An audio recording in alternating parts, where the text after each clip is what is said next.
A woman threw a used diaper into the ocean, unaware that the waste would slowly dissolve into the water and attract nearby fish with its scent. After drifting helplessly at sea for several days, Anna was weak from hunger. She eagerly tried to lure fish closer by knocking on the metal surface, hoping they would swim within reach. They didn't. Realizing she needed a better plan, Anna created a fishing weapon by tying a screwdriver to the end of a long rope, turning it into a crude spear. Certain it would work, she made attempt after attempt. Unfortunately, the dull tip couldn't pierce the fish, and each splash frightened them away before she had a chance.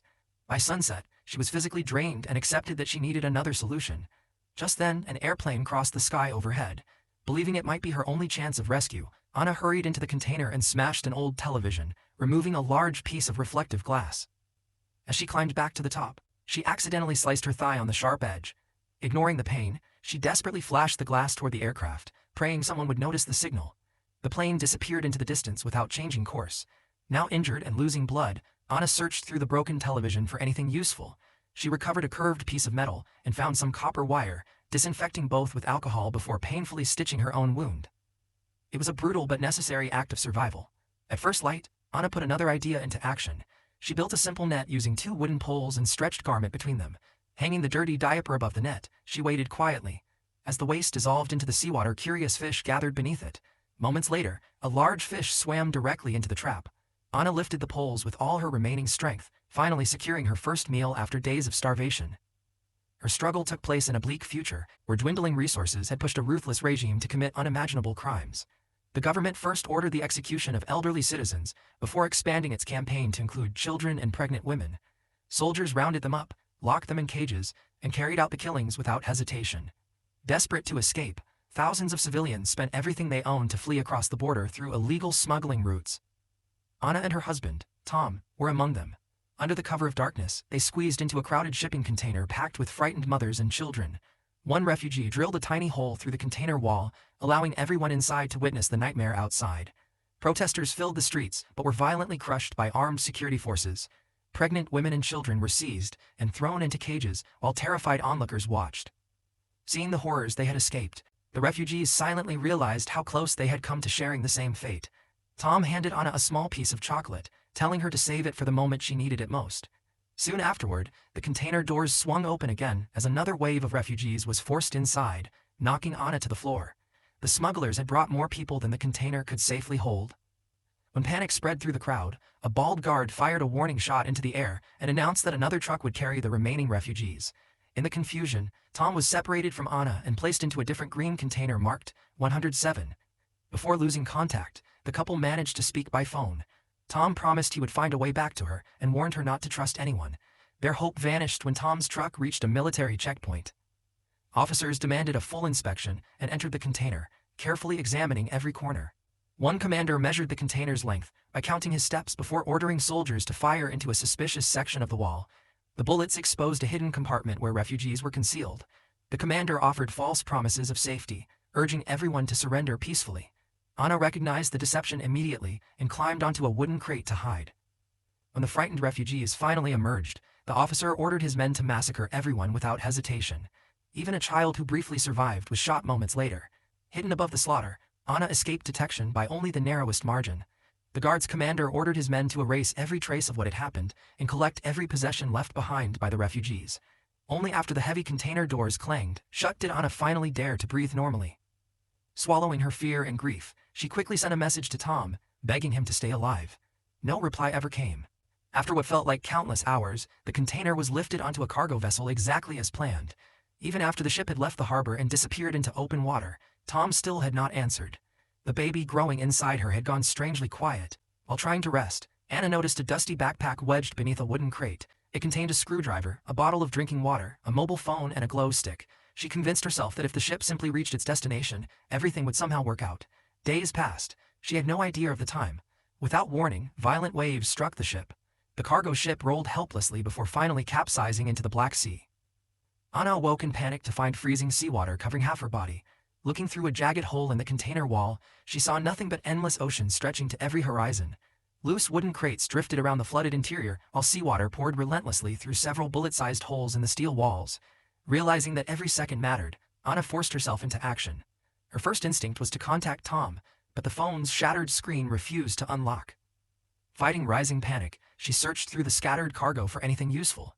She found a roll of yellow tape and quickly covered the holes as a temporary barrier against the incoming water. She used the military knife to pry open several crates. One crate contained stacks of plastic food containers. Another was packed with sweatshirts. Shivering from the cold, she removed her soaked clothes and changed into dry ones. A different crate held a 40-inch television, while another was filled with unopened headphones. She searched every box desperately, hoping to find food, but discovered nothing edible. Only a single crate remained suspended high above her, hanging just beyond her reach. Suddenly, voices echoed from outside. Anna rushed to the opening and stared into the distance. Floating nearby was a green shipping container marked with the number 107, the very container Tom had been placed inside. Her heart leapt with hope, but only for a moment. Before she could call out, the container slowly slipped beneath the waves and vanished into the deep. Desperate, she dialed Tom's number again. There was still no answer. Overwhelmed by hopelessness, Anna gripped the military knife and slowly raised it toward her wrist. Just as she was about to give up, a gentle kick came from inside her womb. That tiny movement shattered the darkness clouding her mind. This unborn child was her second. Her first daughter had already been taken away by the authorities, leaving behind a wound that had never healed. The memory filled her with guilt, sorrow, and determination.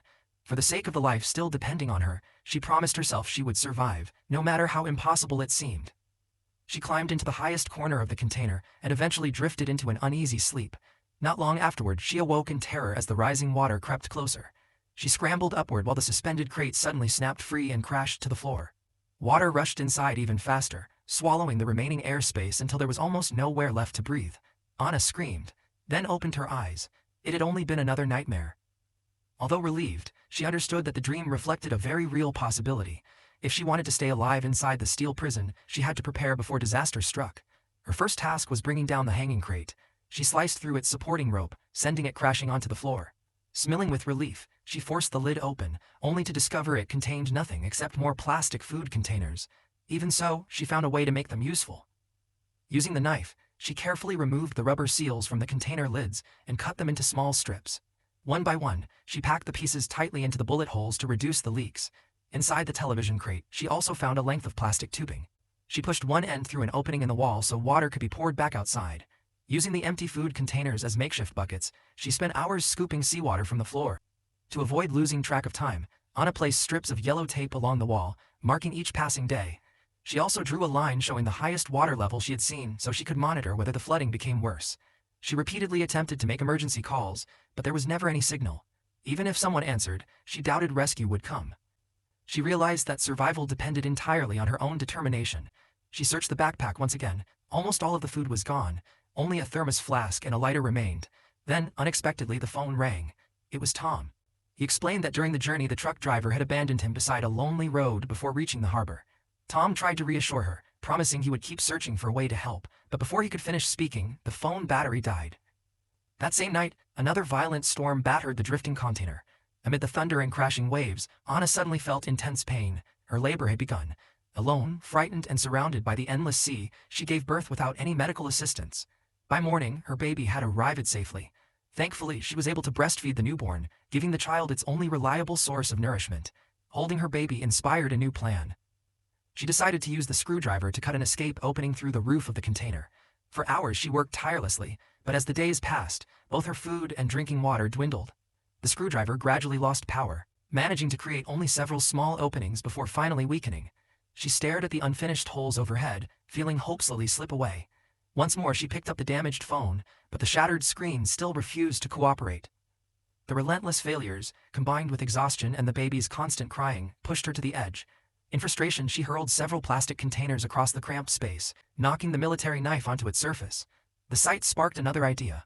She grabbed the knife and began hacking at the metal ceiling by hand, chipping away piece after piece. It was painfully slow work, but she refused to stop. By the 6th day adrift, however, the blade had become completely dull.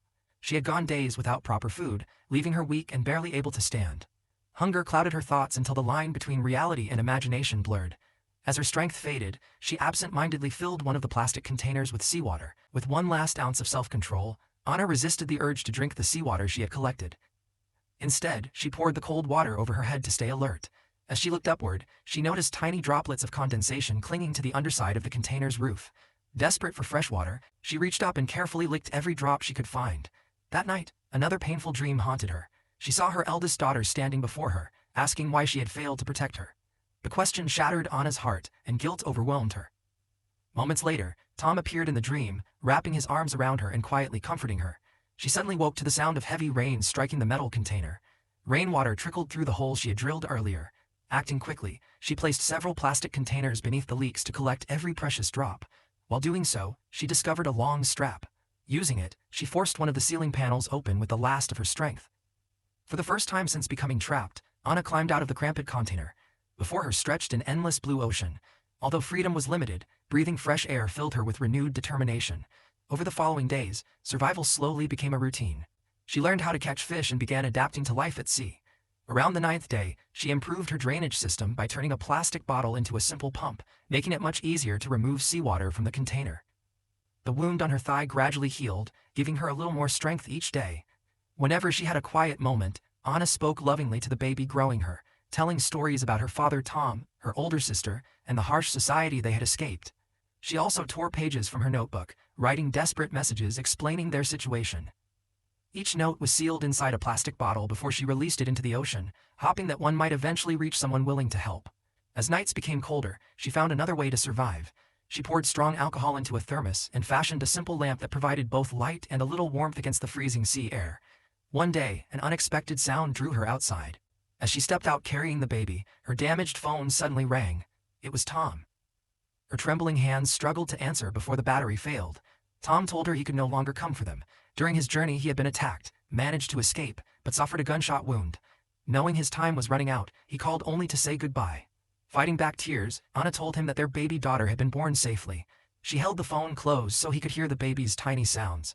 It was the final connection they would ever share. The call ended, the phone died, and Tom's voice was gone forever. Holding tightly to the small piece of chocolate Tom had once given her, Anna sat silently as the days blended together. Inside the container, the water level continued to rise until it reached its highest point yet. Her homemade drainage system could no longer keep up. Every wall of the container was now covered with entries from her survival diary. She had grown exhausted from eating fish every day and was forced to stay near the bottom as the upper section slowly flooded. Even so, she refused to surrender. Using several empty plastic containers, she built a tiny floating raft for her baby in case the container finally sank. Not long afterward, a seagull appeared overhead. Seeing the bird filled her with hope because she believed land must be somewhere nearby. But time was running out. The container had nearly reached its limit, and Anna knew she could no longer remain inside. As she prepared to abandon it, the small piece of chocolate slipped from her hand and fell into the water-filled container. She hesitated briefly before diving down to retrieve it. She expected to return to the surface within seconds, but disaster struck when her foot became tangled in loose ropes scattered inside. She desperately hacked at the ropes with a sharp piece of broken glass. By the time she escaped, the container had already sunk deep beneath the waves. Anna fought her way back to the surface, only to discover that her baby's raft had disappeared. Calling her daughter's name in panic, she searched in every direction. Unseen by Anna, a massive whale had quietly approached the drifting raft. The enormous animal glided beneath it without causing harm, gently lifting the tiny craft with the movement of its body. A soft burst of water from the whale's blowhole splashed across the baby's face, waking her.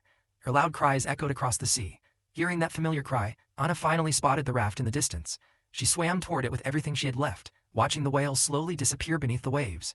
Deeply moved, she silently thanked the creature as she reached her daughter. Clinging to the raft, Anna realized her strength was almost gone.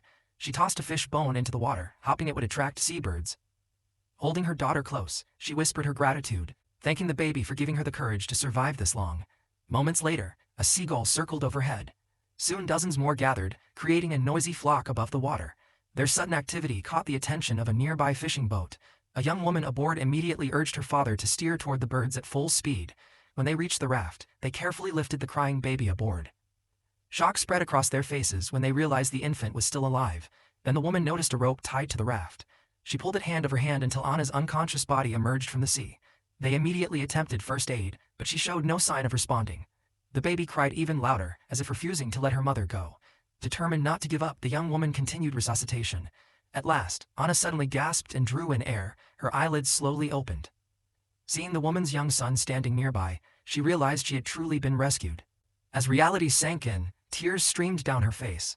Although the future would not be easy, she knew she had been given another chance. Carrying the memory of Tom in her heart, Anna resolved to rebuild her life and raise their daughter with courage and hope.